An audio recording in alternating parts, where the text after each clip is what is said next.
కుటుంబం కుటుంబం ఒక సామాజిక సంస్థ. విశ్వజనీనమైనది. కుటుంబానికి నాంది లేదా పునాది. వివాహం ద్వారా కుటుంబం నిర్మించబడుతుంది. కుటుంబం అనేది ఒక సామాజికంగా ఆమోదించబడిన ఇద్దరు స్త్రీ పురుషుల ప్రత్యుత్పత్తి లేదా జీవ వ్యవస్థను కుటుంబం అంటారు. కుటుంబంలో ఎవరుంటారు? ఒక నిర్ణీత ప్రాంతం లేదా సమూహం కుటుంబంలో సభ్యులు తల్లి, తండ్రి, భార్య, భర్త, సోదరుడు, సోదరి మొదలగున వారు సభ్యులుగా ఉంటారు. కొన్ని నిర్వచనాలు. జార్జ్ మార్డక్ అభిప్రాయం ప్రకారం కుటుంబం అనగా ఒకే ఇంట్లో నివసిస్తూ ఆర్థిక సహకారం, పునరుత్పత్తి లక్షణాలు కలిగి ఉన్న సాంఘిక సమూహమే కుటుంబం. అలాగే ఇందులో సమాజపరంగా ఆమోదించబడి లైంగిక సంబంధం కలిగిన కనీసం ఇద్దరు వ్యక్తులు, దంపతులు మరియు వారి సంతానం అనగా లైంగిక సంపర్కం ద్వారా కలిగిన సంతానం కానీ దత్తత తీసుకున్న వారు కానీ సభ్యులుగా ఉంటారు.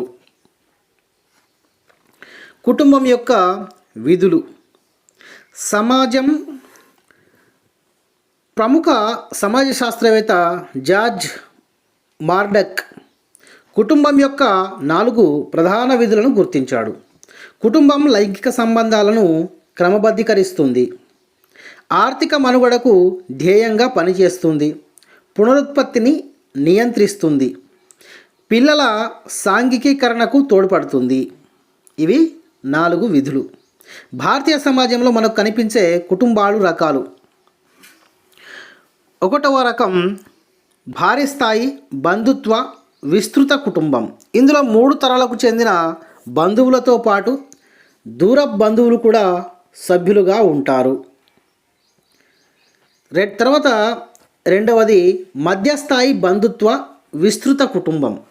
ఇందులో 3 తరాలకు చెందిన వారు మాత్రమే సభ్యులుగా ఉంటారు. 3వది చిన్న స్థాయి బంధుత్వ విస్తృత కుటుంబం. ఇందులో ప్రాథమిక, ద్వితీయ బంధువులు మాత్రమే సభ్యులుగా ఉంటారు. 4వది స్వాతంత్ర విచ్ఛిన్న కుటుంబం. ఎవరి మీద ఆధారపడకుండా ఉండే వ్యక్తిగత కుటుంబాలను స్వతంత్ర కుటుంబం అంటున్నారు. 5వది ఆశ్రిత విచ్ఛిన్న కుటుంబం. ఎవరో ఒక బంధువులపై ఆధారపడి ఉండే వ్యష్టి కుటుంబాలు. తర్వాత సాధారణ విభజన. 1 ఉమ్మడి కుటుంబం, 2వది వ్యష్టి కుటుంబము. వ్యక్తిగత కుటుంబం. ప్రాథమిక బంధువులు అయిన తల్లి, తండ్రి, పెళ్లి కాని కుమారులు లేదా కుమార్తెలు ఇందులో సభ్యులుగా ఉంటారు. తర్వాత ఉమ్మడి కుటుంబం. పైన వివరించిన వ్యక్తిగత కుటుంబం సభ్యులతో పాటు భార్య, భర్త మరియు అందరి బంధువులు ఒకే నివాసంలో జీవిస్తారు. భారతీయ సాంప్రదాయ సమాజంలో ఉమ్మడి కుటుంబాలు ఎక్కువగా కనిపించేవి. పారిశ్రామికీకరణ, యాంత్రికీకరణ, సేవల రంగంలో వచ్చిన మార్పుల కారణంగా ఉమ్మడి కుటుంబాలు విచ్ఛిన్నమై దాదాపు కనుమరుగైనాయి. ఉమ్మడి కుటుంబం యొక్క లక్షణాలు. ఉమ్మడి నివాసం, ఉమ్మడి ఆస్తి, ఉమ్మడి వంటశాల, ఉమ్మడి దైవారాధన, పరస్పర హక్కులు, బాధ్యతలు, 3 తరాల వారు సభ్యులు, కుటుంబ పెద్ద. ఉమ్మడి నివాసం. వివిధ తరాలకు చెందిన వారు ఒకే చోట నివసిస్తారు. ఉమ్మడి ఆస్తి. కర్త, కుటుంబ పెద్ద. స్థిర చర ఆస్తులు ఉమ్మడిగా ఉంటాయి, అందరూ ఉపయోగించుకుంటారు. ఉమ్మడి వంటశాల. స్త్రీలు వంట పనిలో గృహ సంబంధమైన పనులలో నిమగ్నమవుతారు. పురుషులు పొలం పనులు చేసుకుంటారు. పురుషులకు వడ్డించిన తర్వాత స్త్రీలు భోజనం చేస్తారు. ఒకే చోట వంట వండి అవసరమైతే ఆహార పదార్థాలను తీసుకెళ్తారు. ఉమ్మడి దైవారాధన. కుటుంబం అంతా పండుగలలో ఒకే చోట చేరి దైవారాధన చేస్తారు. దేవుని గది ఉమ్మడిగా ఉంటుంది. దేవుళ్లను కులదేవతలుగా పిలుస్తారు. పిల్లలు పెద్దలు నుంచి దైవ ప్రార్థనలు, ఆచారాలు నేర్చుకుంటారు. పరస్పర హక్కులు, బాధ్యతలు. ఉమ్మడి కుటుంబంలో వారు వారి హక్కులు, బాధ్యతలు గుర్తెరిగి ఉంటారు. ఉమ్మడి కుటుంబంలో స్థాయి, వయస్సు, బంధుత్వం స్థానాన్ని బట్టి లభిస్తుంది. 3 తరాల సభ్యులు. ఉమ్మడి కుటుంబంలో సభ్యులుగా మనకు 3 తరాలకు చెందినటువంటి వ్యక్తులు కనిపిస్తారు. వీరందరూ రక్త సంబంధికులై ఉంటారు. కుటుంబ పెద్ద. కుటుంబ పెద్ద అజమాయిషిలో కుటుంబం నడుస్తుంది. ఉమ్మడి కుటుంబంలో కుటుంబ పెద్దను కర్త అని పిలుస్తారు. 3 తరాల వారు సభ్యులుగా ఉంటారు. ఉమ్మడి కుటుంబ వ్యవస్థల ప్రయోజనాలు: 1. శ్రమ విభజన జరుగుతుంది. 2. ప్రేమానురాగాలు లభిస్తాయి. 3. ఆర్థిక రక్షణ. 4. సాంఘిక రక్షణ. 5. వయస్సు మళ్ళిన వారికి పిల్లలకు ఆధారం. 6. సాంఘికీకరణ ప్రక్రియకు తోడ్పడుతుంది. అలాగే ఉమ్మడి కుటుంబం యొక్క నష్టాలు: కుటుంబ సభ్యులలో మూర్తిమత్వ వికాసం సరిగా జరగదు. కుటుంబ పెద్ద యాజమాయిషి ఎక్కువ ఉండడం వలన మిగిలిన వారికి అవకాశాలు తక్కువగా ఉండి మూర్తిత్వ వికాసం సరిగ్గా జరగదు. ఆలోచన ఎక్కువగా ఉంటుంది. స్త్రీల స్థాయి కఠినంగా ఉంటుంది. వారు విపరీతంగా పనులు చేస్తూ కేవలం కుటుంబంకు మాత్రమే పరిమితమై ఉంటారు. తర్వాత సోమరితనం. ఉమ్మడి కుటుంబంలో కొంతమంది సభ్యులు సోమరిపోతులుగా తయారవుతారు. వారికి నిత్యావసరాలు తీరడం వలన ఆధారపడి బ్రతికేస్తారు. తర్వాత గొడవలు జరుగుతాయి. ఉమ్మడి కుటుంబంలో సభ్యులలో సర్దుబాటులో ఘర్షణ జరిగి గొడవలు జరగడానికి ఆస్కారం ఉంది. తర్వాత గోప్యత ఉండదు. ఉమ్మడి కుటుంబంలో అందరూ ఒకే చోట నివసించడం వలన గోప్యత తక్కువగా ఉంటుంది. అధిక సంతానానికి దారితీస్తుంది. తక్కువ జీవన ప్రమాణాలకు అలవాటు పడతారు. ఉమ్మడి స్థిరం కావటం, ఆదాయం తక్కువ రావడం, కుటుంబ భారం ఎక్కువ అవ్వడం వలన తక్కువ జీవన ప్రమాణాలకు అలవాటు పడతారు. తర్వాత ఆదిమ తెగలో కుటుంబ రకాలు. కుటుంబ నిర్మితి అనేది వివాహం, వంశానుక్రమ నివాసం, వారసత్వ సంక్రమణం, సభ్యత్వం మీద ఆధారపడి ఉంటుంది. 1. వివాహం అనుసరించి కుటుంబాలు. ఏక వివాహ న్యాయాన్ని అనుసరించి ఏక వివాహ కుటుంబం. 2. బహుభార్యత్వాన్ని అనుసరించి బహుభార్యత్వ కుటుంబం. 3. భర్తృత్వాన్ని అనుసరించి బహుభర్తృత్వ కుటుంబం. అందులో 2వది వంశానుక్రమ అనుసరించి కుటుంబం. పితృవంశీయ కుటుంబం. తండ్రి మూలజనకుడుగా పరిగణించి తన సంతానానికి తండ్రి బంధువులతో పొత్తు పెట్టుకొని తండ్రినే వంశకర్తగా గ్రహిస్తే దానిని పితృవంశీయ కుటుంబం అంటారు. 2వది మాతృవంశీయ కుటుంబం. తల్లిని మూల జనకురాలిగా భావించి తల్లి బంధువులతో పొత్తు పెట్టుకొని తల్లిని వంశకర్తలుగా గ్రహిస్తే దానిని మాతృవంశీయ కుటుంబం అంటారు. 3వది ద్వంద్వ వంశానుక్రమం. ఒక వ్యక్తి తన మాతృవంశంతోనూ పితృవంశంతోనూ పొత్తు కుదుర్చుకొని 2 పక్షాల వారిని మూలపురుషులుగా గ్రహించే కుటుంబాన్ని ద్వంద్వ వంశానుక్రమం అంటారు. నివాసంను ఆధారంగా చేసుకొని కుటుంబ విభజన. పతి స్థానిక కుటుంబం. వివాహానంతరం భార్యాభర్తలు భర్త గృహంలోనే కాపురం చేస్తుంటే దానిని పతి స్థానిక కుటుంబం అంటారు. పత్ని స్థానిక కుటుంబం. వివాహానంతరం భార్యాభర్తలు భార్య గృహంలోనే కాపురం చేస్తుంటే దానిని పత్ని స్థానిక కుటుంబం అంటారు. ద్విస్థానిక కుటుంబం. వివాహానంతరం భార్యాభర్తలిద్దరూ వారి వారి పుట్టింటి ఆస్తిపాస్తులను మంచి చెడులను ఆధారం చేసుకొని భార్య పుట్టింటికి కానీ భర్త పుట్టింటికి కానీ వెళ్ళి కాపురం చేసేదానిని ద్విస్థానిక కుటుంబం అంటారు. తర్వాత నూతన స్థానిక కుటుంబం. వివాహానంతరం భార్యాభర్తలిద్దరూ ఏ ఒక్కరింటికో కాక వారి ఇష్టం వచ్చిన చోట కాపురం ఏర్పరచుకుంటే దానిని నూతన స్థానిక కుటుంబం అంటారు. 5వది అధికారం బట్టి కుటుంబం. మాతృ అధికార కుటుంబం, రెండవది పితృ అధికార కుటుంబం. ఐదవది వారసత్వ సంక్రమణం బట్టి కుటుంబం. అందులో ఒకటి పితృవంశీయ కుటుంబం. కుటుంబ యజమాన్యం తండ్రి వహిస్తూ ఆస్తి వారసత్వం తండ్రి నుండి కుమారునకు సంక్రమిస్తే దానిని పితృవంశీయ కుటుంబం అని అంటారు. రెండవది మాతృవంశీయ కుటుంబం. కుటుంబ యాజమాన్యం తల్లి వహిస్తూ తల్లి నుంచి కుమార్తెలకు సంక్రమిస్తే దానిని మాతృవారసత్వ సంక్రమణం లేదా మాతృవంశీయ కుటుంబం అని అంటారు. 6 సభ్యత్వాన్ని బట్టి కుటుంబం. ప్రాథమిక కుటుంబం. భార్యాభర్తలు వారి వివాహిత సంతానం మాత్రమే ఆ కుటుంబంలో సభ్యులైతే దానిని ప్రాథమిక న్యూక్లియర్ లేదా ఏక కుటుంబం అని పిలుస్తారు. సమ్మిశ్ర కుటుంబం. వివాహితులైన బిడ్డలు తమ తల్లిదండ్రుల నుంచి లేదా ఇతర బంధువుల నుంచి విడిపోకుండా సమిష్టిగా కుటుంబ జీవితాన్ని గడుపుతుంటే దానిని సమ్మిశ్రమ కుటుంబం అంటారు. బహుభర్తృత్వ సమ్మిశ్రమ కుటుంబం తొడలు టిబెట్లోని కొన్ని జాతులు. బహుభార్యత్వ సమ్మిశ్రమ కుటుంబం కిప్సిగి, లఖర్, తనాల మరియు బైగా తెగలు. విస్తృత కుటుంబం. దీనిలో 2 కానీ 3 కానీ అంతకన్నా ఎక్కువ తరల వారు కానీ ఉంటారు. ఇవి ప్రతిస్థానిక విస్తృత కుటుంబం. దీనిలో ఒకరో ఇద్దరో సోదరులు, వారి భార్యలు, అవివాహిత కొడుకులు, కూతుళ్ళు, వివాహితులైన కొడుకుల భార్యలు, వారి సంతానం ఉంటారు. వీరంతా కలిసికట్టుగా ఇంటికి సంబంధించిన పనులలో సహకరిస్తారు. సమిష్టి సంపాదన, కుటుంబ సంక్షేమానికి వినియోగించే అధికారం కుటుంబ పెద్దకే ఉంటుంది. తర్వాత పత్ని స్థానిక విస్తృత కుటుంబం.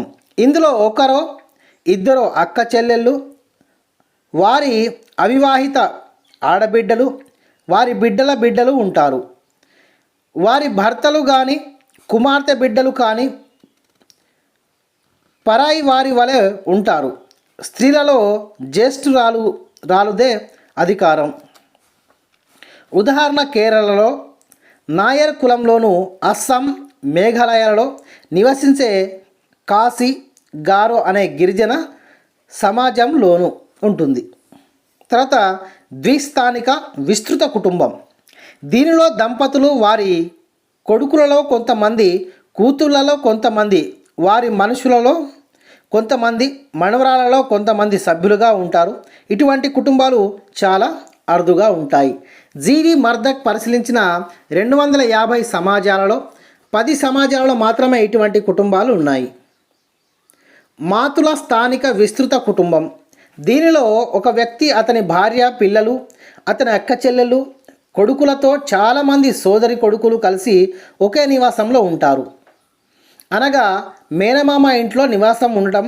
మేనమామ ఆస్తి వారసత్వంగా సంక్రమణం పొందుతాడు. మేనమామ కూతురిని వివాహం ఆడతాడు. తర్వాత కుటుంబం యొక్క విధులు. శారీరక లేదా దైహిక విధులు. లైంగిక తృప్తి, సహచర్యం, ప్రేమానురాగాలు ఉండి సంతానాన్ని కని వారిని సంరక్షించి బాధ్యతాయుతమైన సమాజ సభ్యులుగా తీర్చిదిద్దుతారు. రెండవది సామాజిక విధులు. రక్షణ, సంస్కృతి నేర్చుకోవడం, సాంఘికీకరణ, సామాజిక నియంత్రణ, పరస్పర మైత్రి, అన్యోన్యత. తర్వాత ఆర్థికపరమైన విధులు. Basic needs, food, shelter, cloth. ప్రాథమిక అవసరాలు ఆర్థిక భద్రత, శ్రమ విభజన, అంతస్తు, అధికారం. ముగింపు. వివాహం ద్వారా బంధుత్వం, బంధుత్వం ద్వారా కుటుంబం ఏర్పడి సమాజానికి కుటుంబం పునాది అయింది. Bit bank. ప్రతి స్థానిక నివాసం అంటే వివాహానంతరం దంపతులిద్దరూ భర్త యొక్క పుట్టింటిలో కాపురం పెట్టడం. పత్ని స్థానిక నివాసం అంటే వివాహానంతరం దంపతులిద్దరూ భార్య యొక్క పుట్టింట్లో కాపురం పెట్టడం. మాతుల స్థానిక నివాసం అంటే వివాహానంతరం దంపతులిద్దరూ భర్త మేనమామ ఇంటికి వెళ్ళి కాపురం పెట్టడం. ద్విస్థానిక నివాసం అంటే వివాహానంతరం దంపతులిద్దరూ భార్య పుట్టింటికి కానీ లేదా భర్త పుట్టింటికి కానీ ఇలా ఎవరో ఒకరింటికి వెళ్ళి కాపురం చేయడం. నూతన స్థానిక నివాసం అంటే వివాహానంతరం దంపతులిద్దరూ ఎవరో ఒకరి పుట్టింటికి కాకుండా వేరే కొత్త చోట కాపురం పెట్టడం. మాతృ అధికారం అంటే కుటుంబంలో తల్లి అధికారం కొనసాగడం. పితృ అధికారం అంటే కుటుంబంలో తండ్రి అంటే పురుషుడి అధికారం కొనసాగడం. పితృ వారసత్వ సంక్రమణం అంటే కుటుంబ యాజమాన్యం తండ్రి వహిస్తూ ఆస్తి వారసత్వం తండ్రి నుంచి కుమారుడికి సంక్రమిస్తుంది. మాతృ వారసత్వ సంక్రమణం అంటే కుటుంబ యాజమాన్యం తల్లి వహిస్తూ ఆస్తి వారసత్వం తండ్రి నుంచి కూతురికి సంక్రమించడం. కేంద్రక కుటుంబం అంటే భార్యాభర్తలు వారి అవివాహిత సంతానం మాత్రమే ఒకే కుటుంబంగా ఉండడం. కేంద్రక కుటుంబానికి గల ఇతర పేర్లు కనిష్ట కుటుంబం, వ్యష్టి కుటుంబం, ప్రాథమిక కుటుంబం, ఏక కుటుంబం, అణు కుటుంబం. తర్వాత సమ్మిశ్రమ కుటుంబం అంటే వివాహితులైన బిడ్డలు తమ తల్లిదండ్రుల నుంచి విడిపోకుండా ఒకే సమిష్టి కుటుంబంగా ఉండడం. కుటుంబం నిర్వహించే ప్రధాన విధులు ఏవి? జైవిక విధులు, సామాజిక విధులు, ఆర్థిక విధులు. ఆగమ్య గమనం అంటే ఏమిటి? తండ్రి కూతురు, తల్లి కొడుకు, సోదరులు సోదరి మొదలైన దగ్గరి రక్త సంబంధికుల మధ్య లైంగిక సంబంధం కానీ వివాహం కానీ ఉండడం ఆగమ్య గమనం. దాన్ని నిషేధించడమే ఆగమ్య గమనం నిషేధం. ఆగమ్య గమనాన్ని పాటించే రాచరిక వంశాల పేర్లు ఈజిప్టు, సుమేరియా, హవాయిల్లో, ఆఫ్రికాలోని దహుమిల్లో, పేరు దేశంలోని ఇన్కల్లో. ప్రతి స్థానిక విస్తృత కుటుంబంలో ఉండే సభ్యులు ఎవరెవరు? ఒకరో ఇద్దరో సోదరులు, వారి భార్యలు, వారి అవివాహిత సంతానం, వివాహితులైన కొడుకులు, వారి భార్యలు, వారి సంతానం మొదలైన వారు. ప్రతి స్థానిక విస్తృత కుటుంబంలో సభ్యులు కాని వారెవరు? వివాహితులైన కూతుళ్ళు, వారి భర్తలు, సంతానం. పత్ని స్థానిక విస్తృత కుటుంబంలో ఉండే సభ్యులు ఎవరు? ఒకరో ఇద్దరు అక్క చెల్లెళ్ళు, వారి భర్తలు, వారి అవివాహితులైన వివాహితులైన ఆడబిడ్డలు, వారి సంతానం. పత్ని స్థానిక విస్తృత కుటుంబంలో సభ్యులు కాని వారెవరు? వివాహితులైన మగబిడ్డలు, వారి యొక్క సంతానం. ద్విస్థానిక విస్తృత కుటుంబంలో ఉండే సభ్యులు ఎవరు? దంపతులు, వారి కొడుకులు, కూతుళ్ళు, వారికి వివాహమైతే వారి జీవిత భాగస్వాములు, సంతానం తదితరులు. ఇందులో వివాహమైన తర్వాత స్త్రీ లేదా పురుషుడు తప్పక పుట్టిల్లును వదిలి వెళ్ళాలన్న నియమం ఉండదు. తర్వాత మాతులు స్థానిక విస్తృత కుటుంబంలో ఉండే సభ్యులు. ఒక వ్యక్తి, అతని భార్య, వారి పిల్లలతో పాటు అతని అక్క చెల్లెలు, కొడుకులు. బ్రిటిష్ కొలంబియాలోని హైడా సమాజంలో ఉండే కుటుంబ రూపం పేరు మాతుల స్థానిక విస్తృత కుటుంబం. కాశీ సమాజంలోని పత్ని స్థానిక విస్తృత కుటుంబాన్ని ఏమని పిలుస్తారు? ఇన్గా. కాశీ సమాజంలో ఉండే కుటుంబంలో కనిష్ట కూతురి పేరు కక్కద్దు. కక్కద్దుకు ఉండే స్థానం ఎలాంటిది? ఆమె కుటుంబ సంస్కారాలు చేసే పూజారిని, కుటుంబ ఆస్తికి యాజమాని, మరణించిన వారికి సంస్కారాలు చేసే బాధ్యత ఆమెపై ఉంది. గారో సమాజంలో ఉండే పత్ని స్థానిక విస్తృత కుటుంబం పేరు మాచోంగ్. గారో సమాజంలో నోక్నా అంటే ఎవరు? కుటుంబంలోని ఆస్తి, వారసత్వం, సంస్కారాల నిర్వహణ బాధ్యతలు కలిగిన పెద్ద కూతురు. గారో సమాజంలో డేలింగ్ సన్ అంటే ఏమిటి? గారో సమాజంలోని పత్ని స్థానిక కుటుంబంలో నోక్నా అని పిలువబడే పెద్ద కూతురు నిర్వహించే కర్మకాండ పేరిది. ఈ కర్మకాండ మృతులకు సంబంధించినది. దీనికి అయ్యే ఖర్చును నోక్నాయే భరిస్తుంది. బహుభార్యత్వ కుటుంబంలో ఉండే సభ్యులు. ఒక వ్యక్తి, అతని భార్యలు, వారి సంతానం. బహుభార్యత్వం కుటుంబాలకు ఉదాహరణ చుక్సీ, కిప్సిజీ, లాఖోర్, లాసు, మర్నంగిన్, తలానా మరియు ఆల్వర్ బైగా. బహుభర్తృత్వ కుటుంబాలు ఉండే సభ్యులు ఒక స్త్రీ, ఆమె భర్తలు, వారి వల్ల ఆమె పొందిన సంతానం. బహుభర్తృత్వ కుటుంబంలో ఉదాహరణ తొడలు, టిబెట్లోని కొన్ని సమాజాలు, తియాన్, ఉత్తరప్రదేశ్లోని బౌన్సర్ బవార్ ప్రాంతంలో ఉండే భాషలు. కాసాల్లో కుటుంబ పెద్దని ఏమని పిలుస్తారు? సయాన, ఇతనే కుటుంబానికి సర్వాధికారి. కాసాల్లో సయాని అంటే ఎవరు? సయాని భార్య సయాని. ద్వంద్వ ప్రమాణ నైతిక ప్రవర్తన లేదా ద్వంద్వ నైతికత అంటే ఏమిటి? కాసాల్లో స్త్రీ పుట్టింట్లో ఒక ప్రవర్తన, అత్తవారింట్లో ఉన్నప్పుడు మరో ప్రవర్తన కలిగి ఉండడం. కాసాల్లో ధ్యాతి అంటే ఎవరు? స్త్రీని పుట్టింట్లో ధ్యాతి అంటారు. కాసాల్లో ర్యాతి అంటే ఎవరు? అత్తవారింట్లో ఉన్నప్పుడు స్త్రీని ర్యాతి అని పిలుస్తారు. వివరణ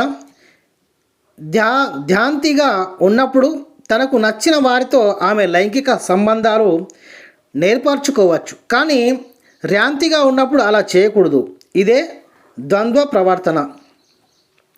వైవాహిక బంధుత్వం అంటే వివాహం తర్వాత భార్యాభర్తల మధ్య ఇరు వర్గాల బంధువుల మధ్య బంధుత్వం ఏర్పడడం.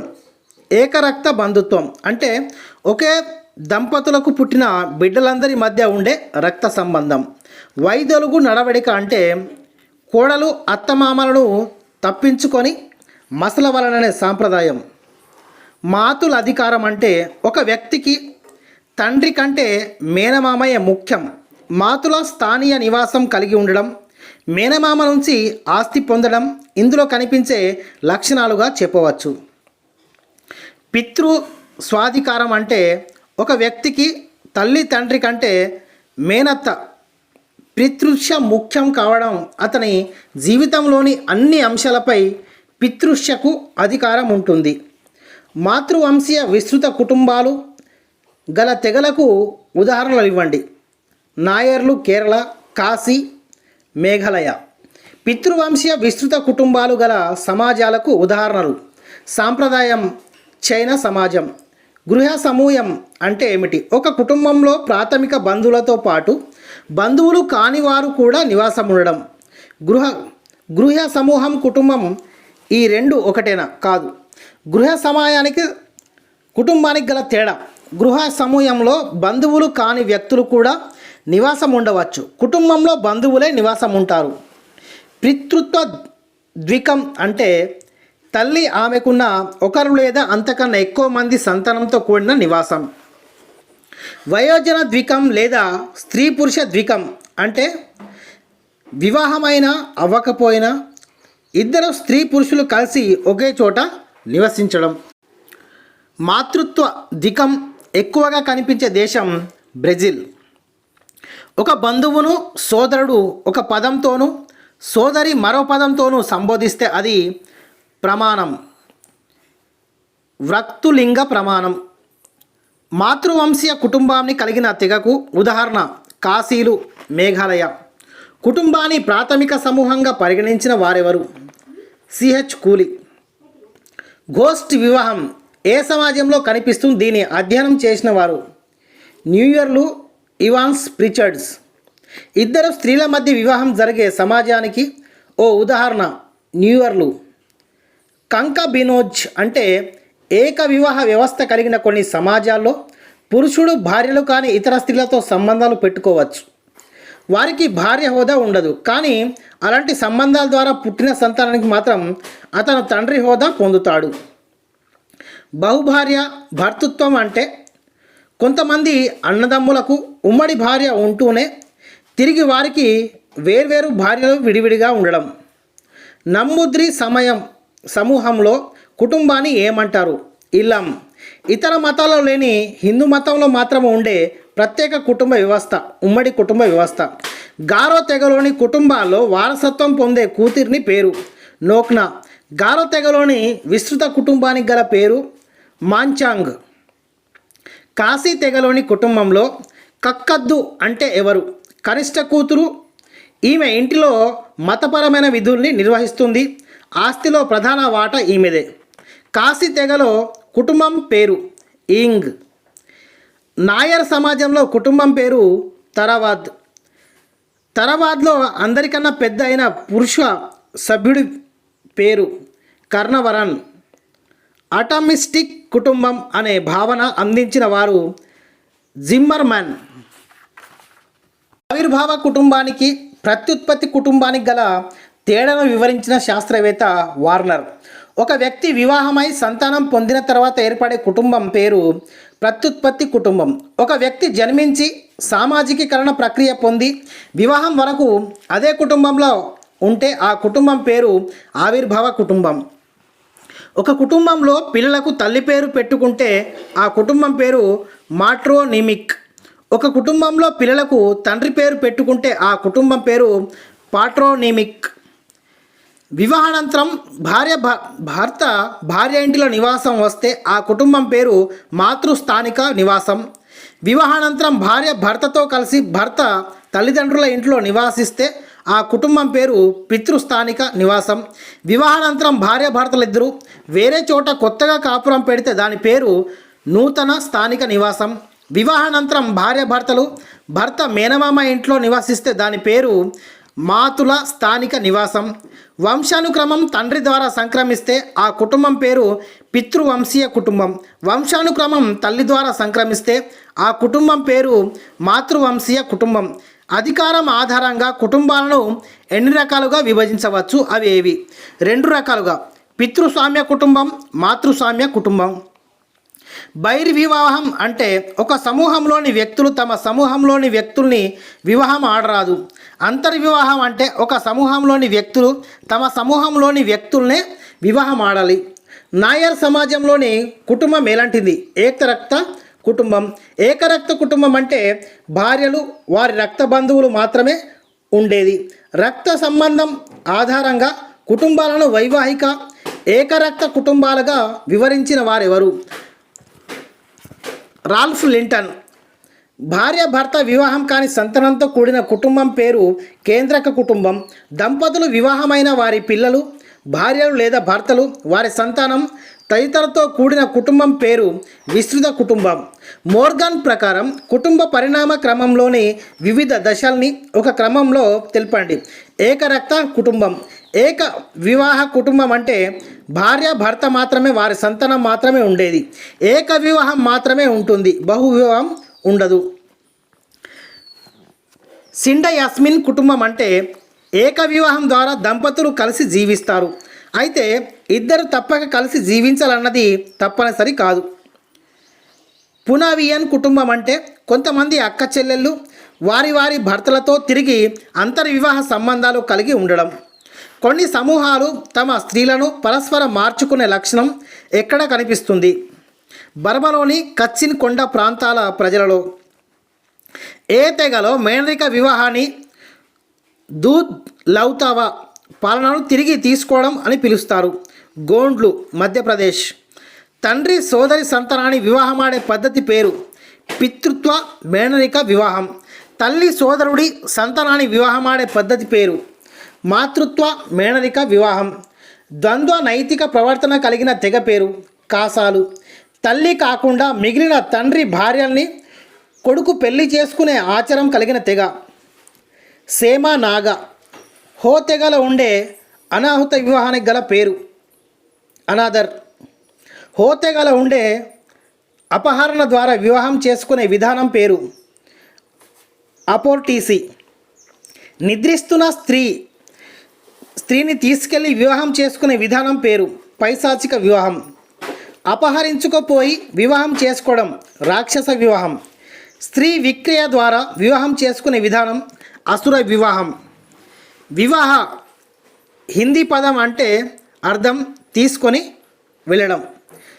కింది కులాల పురుషుడు ఉన్నత కులాల స్త్రీని వివాహం చేసుకునే పద్ధతి ప్రతిలోమ వివాహం. ఉన్నత కులానికి చెందిన పురుషుడు క్రింది కులాల స్త్రీని వివాహం చేసుకునే పద్ధతి అనులోమ వివాహం. మార్డక్ అధ్యయనం చేసిన 250 సమాజంలో ఎక్కువ సమాజంలో కనిపించిన వివాహ రూపం బహుభార్యత్వం. ద్వైపాక్షిక స్వభావం కలిగిన తెగ పేరు కాదర్లు. కొన్ని తెగల్లో తల్లిని ఆమె సోదరిని ఒక పేరుతో సూచించడం జరుగుతుంది. ఇది దేనికి ఉదాహరణ? బహుభార్యత్వం. సాంకేత సంబంధ కలిగిన ఒక తెగను ఉదాహరించండి. కాశీలు. ముస్లింలో పరస్పర అంగీకారం ద్వారా భార్యాభర్తలు విడిపోతే దానిని ఏమంటారు? ముబారత్. హిందూ వివాహ వ్యవస్థలో ఒక వ్యక్తి తన తల్లి వైపు ఎన్ని అంటే సపిండ తరాల ముందు వరకు చూసుకోవాలి, తండ్రి వైపు ఎన్ని తరాలు చూసుకోవాలి? 5 తరాలు, 7 తరాలు. పురుషహంకారం, అసూయ, ఆస్తి పెరుగుదల లాంటి అంశాల ఫలితమే కుటుంబం అని నిర్వచించిన వారు వెస్టర్న్ మార్క్. బౌన్సర్ బవర్లోని కాసాల్లోని కుటుంబం బహుభర్తృత్వ కుటుంబం. కుటుంబం అనే పదానికి సమానార్థకమైన ఫెమిలీ అనే పదం ఎక్కడి నుంచి ఆవిర్భవించింది? రోమన్లోని ఫెమలస్. ఫెమిలిస్టిక్ మిత్రుత్వ కుటుంబం వ్యక్తి కేంద్రీయ ప్రజాస్వామ్య కుటుంబం అనే పదాలని సృష్టించిన వారెవరు? Reuben hill. ప్రాథమిక స్వేర వివాహ సిద్ధాంతాలను ఇచ్చిన వారెవరు? ప్లీజ్. కుటుంబ ఆవిర్భావానికి సంబంధించిన బహువివాహ సిద్ధాంతాన్ని ఇచ్చిందెవరు? Kingsley Davis. మాతృస్వామ్య సిద్ధాంతాన్ని ఇచ్చిందెవరు? LH Morgan. పితృస్వామ్య సిద్ధాంతాన్ని ఇచ్చిందెవరు? Sir Henry Maine. తమ భార్యల సౌందర్యాన్ని చూసి భర్తలు గర్వపడడం, తమ భార్యలు ఇతరులతో లైంగిక సంబంధాలు కలిగి ఉండడంపై అభ్యంతరాలు పెట్టరు. ఇలాంటి లక్షణం ఉన్న ఒక తెగ పేరు చెప్పండి. థార్ తెగ. ఖరియా అనే తెగలో ఉండే విధవ పునర్వివాహానికి గల పేరు సగాయ్. వివాహం అన్నది స్వర వివాహం, సమూహ వివాహం, ఏక వివాహం అనే 3 దశల్ని దాటిందని సిద్ధాంతీకరించిన శాస్త్రవేత్త టేలర్.